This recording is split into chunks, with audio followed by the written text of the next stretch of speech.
Então, pessoal, bora começar? Como vocês viram, nesse vídeo nós vamos falar sobre integrais de linhas de campos escalares. O que significa isso? Para explicar, vamos começar com uma curva C no plano R2 e ela precisa ser parametrizada. Sua parametrização é x de t, y de t, com t no intervalo de A a B. Essa daqui é a curva C e a gente quer calcular seu comprimento. O tempo varia de A até B. A curva varia de R de A até R de B. Podemos dividir o intervalo AB no domínio do tempo, e assim dividimos o intervalo de tempo em n pedaços de tamanho ΔT, onde ΔT é B menos A, que é o comprimento do intervalo dividido por n pedaços iguais, que vamos chamar de T0 no ponto A, T1, T2, TI, TI menos 1, até o B, que vai ser o Tn.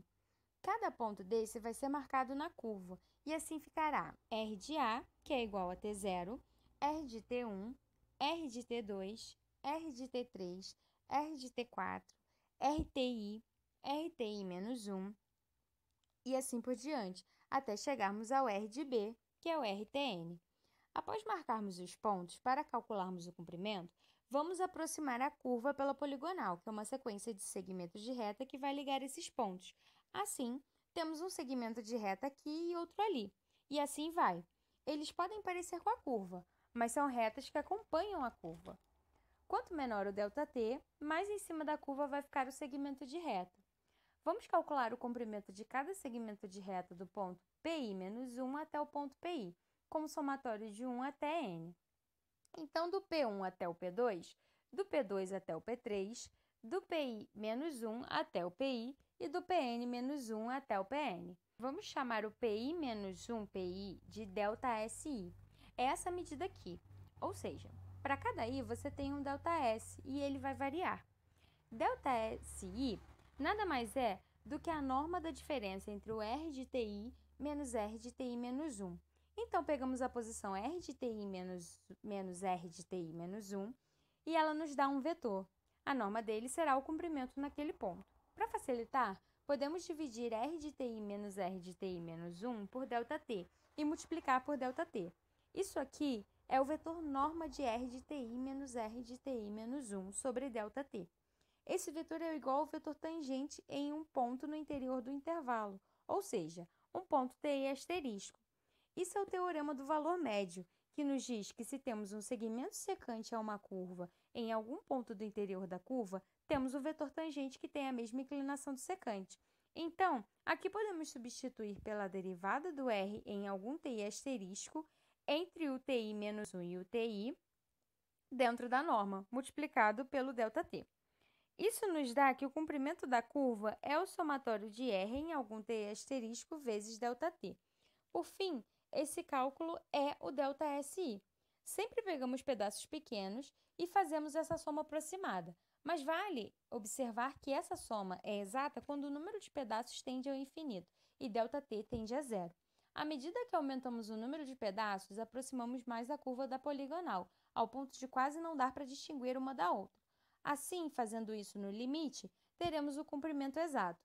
Reiterando, quando n tende a infinito, ΔT tende a zero e o comprimento é exato, teremos que essa soma aqui vira integral. Em vez de somar de 1 até n os r de TI asterisco ΔT, o ΔT vai virar dt e o r' de TI asterisco vai ser calculado em todos os r' de t's, pois calcularemos em cada ponto. Assim, em todos os pontos que estão na curva, calcularemos essa integral aqui, o que significa que vamos somar em todos os t's de A até B. E isso é uma soma contínua. Aqui é uma soma discreta com n parcelas, e aqui é uma soma contínua, uma integral. Agora, vamos chamar essa parte aqui de ds e representar como sendo a integral de linha ds na curva C, onde ds é chamado de comprimento de arco ou elemento de comprimento de arco. O ds é igual à norma R de linha T, dt. ds é o comprimento infinitesimal em torno de um ponto, pois um ponto não tem comprimento. Com essa integral, calcularemos o comprimento da curva. Agora, para uma função qualquer. Primeiro, vamos definir o que é o campo escalar. Ele é uma função que pode ser R2 em R ou também de R3 em R. Ou seja, ele vai ter duas ou três variáveis, mas vai admitir valores reais. e não será uma quantidade escalar como densidade, temperatura e etc. Então, temos a integral de f de x, y ds, a integral de a até b de f calculado na parametrização vezes norma r' de t dt, e precisamos integrar essa parte em relação ao t. O t vai variar no intervalo da parametrização. Temos algumas propriedades de aplicação. Se o f é 1, essa integral fica integral de ds. Integral de ds é o comprimento. Então, a gente calcula a integral da norma r' de t dt de a até b. Se f de xy é positiva, então essa integral representa a área da cortina de base C e a altura f de xy. Vamos mostrar através do desenho como que a gente pode exemplificar isso. O f agora é uma função que é positiva, então fazemos o gráfico da função de duas variáveis. Aqui temos o gráfico da função no espaço e a curva C, que é essa reta que fica aqui embaixo, essa curva que fica embaixo no plano. Ela está contida no plano R2 e é só a parte de baixo. Então, faremos uma cerca cuja base é a curva C. Por exemplo, marcamos um caminho no chão e sobre ele vamos colocando algumas estacas, porém essas estacas terão altura variável. A altura é dada por essa função f de xy, onde em cada ponto teremos uma altura diferente. Vamos calcular a área dessa cerca. Pegamos uma área pequena, infinitesimal, e pegamos uma base ds. Assim, a área infinitesimal é base vezes altura, onde base é o ds. E qual a altura desse palito?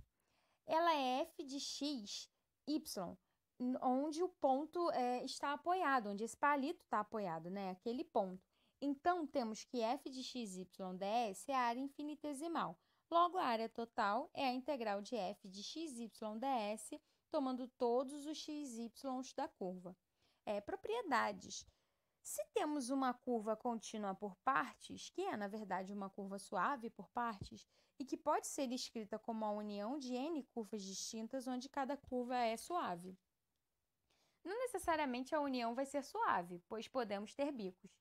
Essa curva C aqui é a curva C1, união C2, união C3, união C4, união C5. Ela é a curva inteira e ela não é suave, pois ela tem esses bicos.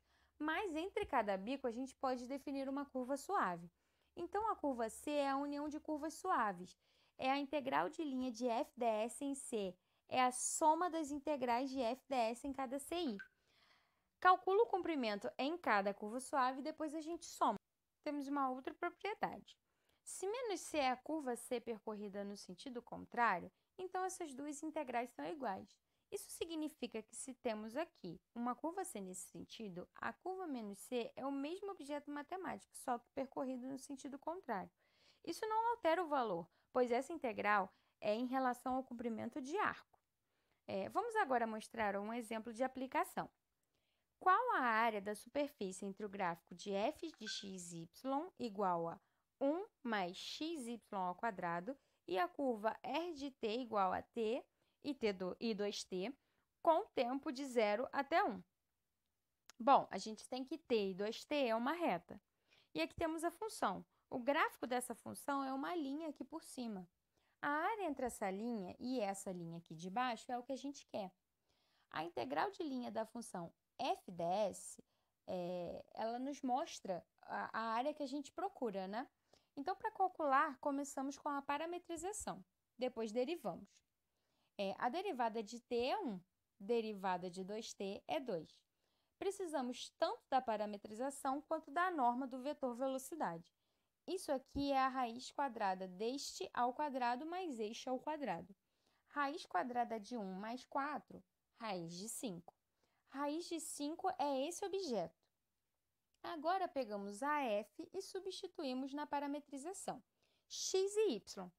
Apareceu x aqui, então coloca t no lugar. Apareceu y, então eu coloco 2t no lugar. Então, 1 mais xy ao quadrado, aqui está a função substituída na parametrização. E não podemos esquecer do módulo vetor velocidade. Aqui era em ds, aqui é em dt. Aqui era uma integral de linha sobre a curva. Aqui é uma integral iterada. O tempo de 0 até 1 ele veio do enunciado. Agora, a gente calcula. 2 ao quadrado, 4. T ao quadrado com T, T ao cubo. Chegamos nessa integral. Integral de 1, T. Integral de T ao cubo, T na quarta sobre 4. Raiz de 5 é uma constante, então ela vai para o início. A gente integra de 0 até 1. Pelo teorema fundamental do cálculo, primeiro a gente substitui em cima. Aí depois a gente subtrai e faz embaixo. E aí a gente tem o resultado, que é 2 raiz de 5. Isso é a área da superfície que a gente estava procurando.